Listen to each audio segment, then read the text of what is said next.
मैं सच्ची बात बता रहा हूँ।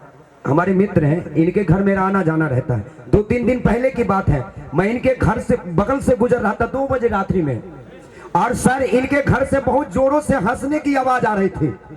मैं 2-4 मिनट तक रुका, देखा बड़ा जोर जोर से हंस रहे हैं। भाई साहब अगले दिन गया, मैं इनसे पूछा कि भैया क्या बात है, 2 बजे रात्रि में लोग सोता है, आप पति पत्नी दोनों खुल के हंस रहे थे, माजरा क्या है? बोला रे हंस नहीं रहे थे, प्यार भी नहीं है, वो इसलिए हंस रहे थे कि हम और हमारी पत्नी बेलन बेलन खेलते हैं,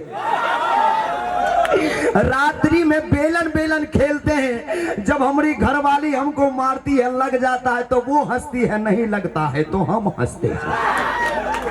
लेकिन क्या कीजिएगा, हम भी शादीशुदा हैं, है ना। और पहले ही बता दिए कि मांग भरने की सजा आज तक पार है। अब बीवी की मांगे पूरी करते करते बाजा बजा के खा रहे। और जब शादीशुदा है तो सर ससुराल भी जाना पड़ता है। लेकिन मैं कार्यक्रम में रहता हूँ, देखिए ना 6 तारीख से 29 तारीख, तो ससुराल कहाँ जाएंगे, है ना भाई सर। लेकिन पिछले दिनों की बात है, 2 साल के बाद ससुराल गया, बड़ा मजा आया भाई साहब। 2 साल के बाद ससुराल गया, और जो ही दरवाजे पर पहुंचा ना, बुढ़िया सास में चावल बना रही थी, शर्मा कर अंदर चली गई। हम सोचे कि ससुरा जिसको शर्माना वो अंदर में ही, बुढ़िया काहे शर्मा रही है। भाई साहब 2 साल के बाद गया, हमारे सेवा में कहीं पुआ पकवान तो कहीं मेवा मिष्ठान बनाए गए, मैंने जमकर खाया। ससुरा रात में पेट गुड़गुड़ाया। भाई साहब सोचे कि इतनी रात को कहां जाएंगे, इधर उधर देखे ना, तब सर बगल में वो अचार का घड़ा रखा हुआ था। भाई साहब कुछ नहीं सोचा, बस लुंगी उठाया, शुरू हो गया। 1 घंटे में पूरा फुल। अब सोचा कितनी रात को इधर उधर फेंकेंगे तो लोग क्या कहेगा, माथा पर लिया चल दिया फेंकने के लिए।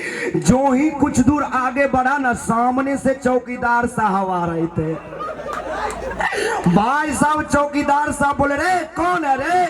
बोले सर हम चोर है। बोले रे तुमने माथा पे का है रे? बोले सर आज कुछ हाथ नहीं लगा है, सिर्फ आचार्य हाथ लगा है। भाई साहब चौकीदार साहब खुश हो गए, बोले जल्दी रखो, भागो नहीं तो हम शिकायत कर देंगे बड़े बाबू से। भाई साहब मैं घरा को वहां रखा, भागा वहां से। चौकीदार साहब खुश हो गए, घर गए, अपने मेहरारू से भोजपुरी में बोले कि सुना तारू हो, अरे सुना तारू हो, अचार हाथ लगल बा, खिचड़ी बनइयो।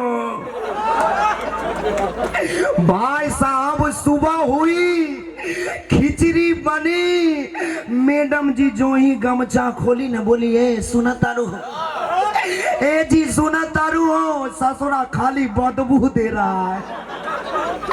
भाई साहब चौकीदार साहब बोले कोई बात नहीं है, पुराना अचार है, बदबू देवे करेगा, जल्दी लाओ जल्दी लाओ। भाई साहब मैडम जी अंदर में हाथ देकर पीस खोजने लगी। भाई साहब 2-4 मिनट तक पीस खोजी, नहीं मिला। बोले जी अरे सुनते हैं या चरबा में को पीसवा नहीं मिल रहा है। चौकीदार साहब बोले कोई बात नहीं है, पीस नहीं मिल रहा है, पीस नहीं मिल रहा, थोड़ा मसाला डाल के लाओ, थोड़ा मसाला डाल के लाओ। भाई साहब मसाला डालकर जो ही चौकीदार साहब के सामने में पड़ा, सब चौकीदार साहब जो ही पहला निवाला नाक तक लिया, बोला ससुरा धोखा दे गया। अरे ससुरा धोखा दे गया, अचार के बदले में अपना चोखा दे गया। भाई साहब अगले दिन हम पकड़े गए, हथकड़ियों में जकड़े गए। चौकीदार साहब बोले रे ससुरा इधर आओ, इधर आओ, ये अचार कहाँ बनाया था रे? अरे कहाँ बनाया था? हम बोले भगवान झूठ ना बोला है, यहाँ बनाए थे, यहाँ से सप्लाई कर दिए। भाई साहब जिनको हाँ हाथ उठा के बता दीजिए जिनको जिनको अचार चाहिए। अब कोई हाथ नहीं उठा रहा, जिनको